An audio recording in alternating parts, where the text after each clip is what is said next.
Hi, I'm Mark Bachman from the Fly Fishing Shop in Welch's, Oregon. I'm going to introduce you to a new fly tie material. It's from Hairline. It's called Baitfish Emulator Flash. It's layered mylar and it's all sewed on a fringe. So it's easy to use and easy to measure. Baitfish Emulator Flash is inorganic, readily available, easy to use material available in vibrant colors that are perfect for tying steelhead and salmon flies. The Emulator shrimp is the perfect steelhead salmon guide fly that requires no specialized tying skills. It is made from readily available materials, is adaptable to different sizes and colors to suit changing water conditions, and is very quick to tie. I'm going to take a Pro Sport Fisher microtube and slip it onto my flexi needle so it stays in place. Then I'm going to wrap on a foundation of 10-aught Vivus fluorescent orange thread. I use Vivus 10-aught because it's very fine in diameter but is incredibly strong. I'm going to take a few strands of this baitfish emulator and I'm going to use this kind of for the tail portion of this fly. I'm going to take my shepherd's crook here, wrap my thread around it, and lock it in here. This is just going to make a base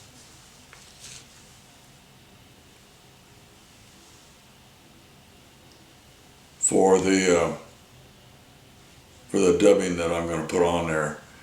Now, this dubbing is going to be left intentionally long, and it's all going to be locked together with the thread that it came on. I'm just going to snip that off right there and give it a little spin here.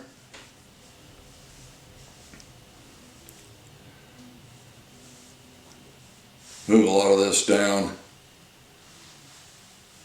towards the butt end of the fly. Take the point of my scissors and kind of preen it out there a little bit. Now this is just going to form a kind of a skirt on the fly itself. Okay. Go in there, move this forward just a little bit, get it out of my way. Preen this stuff back so it drapes over the hook holder. Preen all this back. Take some crusher legs, take a couple of them. They'll come in a sheet like this, of course, and I just snip a couple of them off that little sheet. Going to double them again, cut them in half. They don't have to be real even. Here we go. Fold those right over my thread. Just a little bit. I got to tighten it up just a little bit. Wrap that down. The baitfish emulator has a sewn area on the one end of it. It's probably made for the garment industry, probably made for some kind of women's flashy clothing or something. But this fringe on the end of it here kind of holds everything in alignment so that, you know, it makes it very easy to handle. And what I like to do for this shrimp pattern that I use is I like to mix pink and orange. Pinkish orange seems to be a really good color, especially for the winter time. So when I go to mix them together, I just slide my scissors right in here like so and cut a strip of each. And it's pink on one side and orange on the other, and I can just take this bundle, I can trim it to length, normally cut about 3/5 off of that, like about so, and that leaves plenty to put in the dubbing loop. Makes a good size to spin around.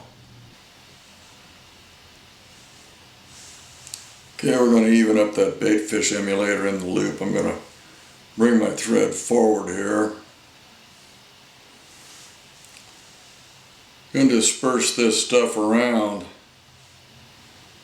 So I make a long, thin noodle out of this. Okay, so here we go. Spin it around.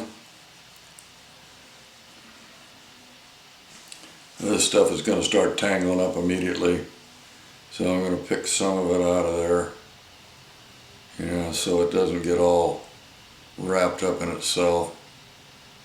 Point of the scissors is just as good an implement as any to kind of disperse that stuff around there, pick it out a little bit. I want to get that leg out of there.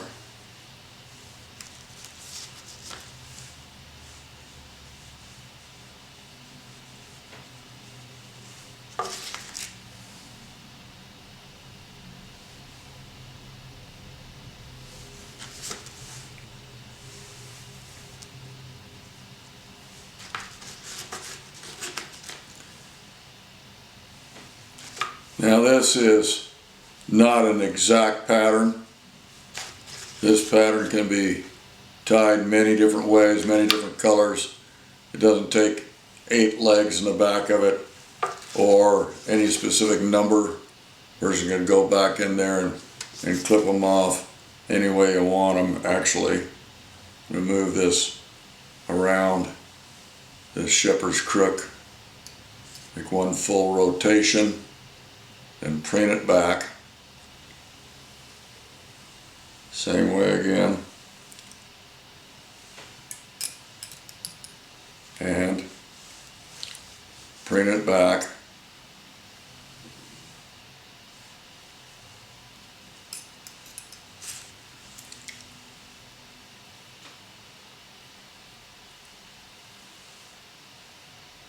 And start moving this stuff forward a little bit here.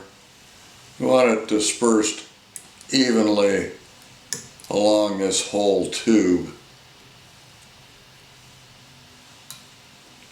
You don't want it packed on there too tightly or it won't wiggle in the water.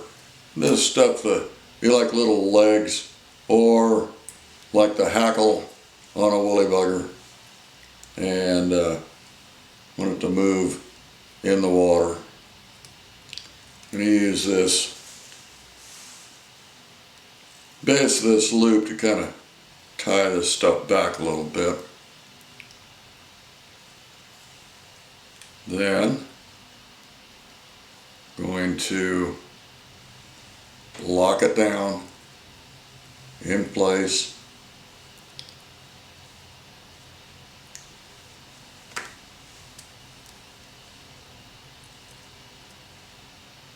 Tighten that up a little.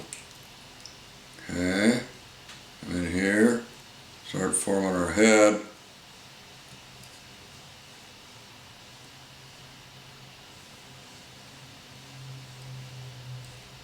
The one thing about this 10-aught thread, you can make a lot of wraps with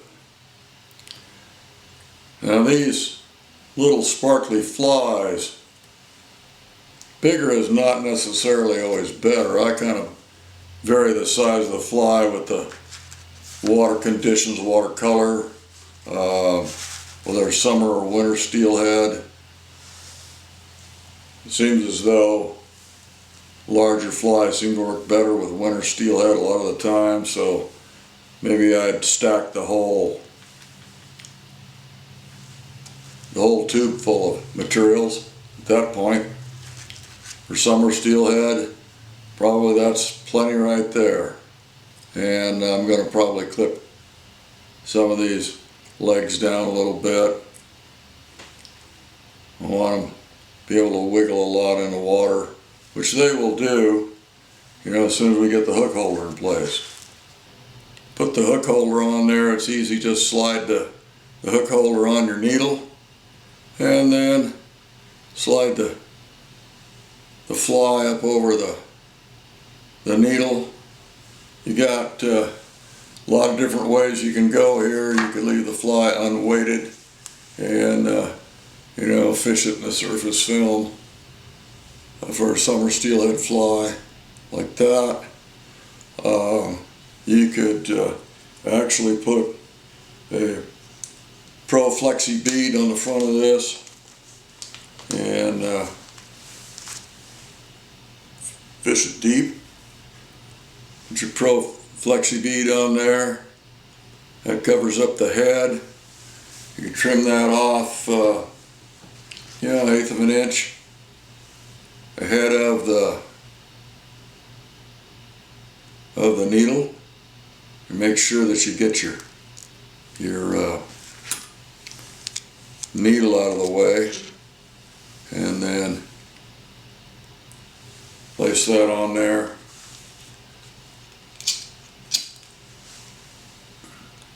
Melt this with you know, cigarette lighter. Just melt that right on there. Here we've got it. All the different versions of the baitfish emulator shrimp that I've shown here are only just a small fraction of what you could actually use and tie yourself. Baitfish emulator is great stuff. It sparkles, it wiggles, it's all attractive. Thanks for watching.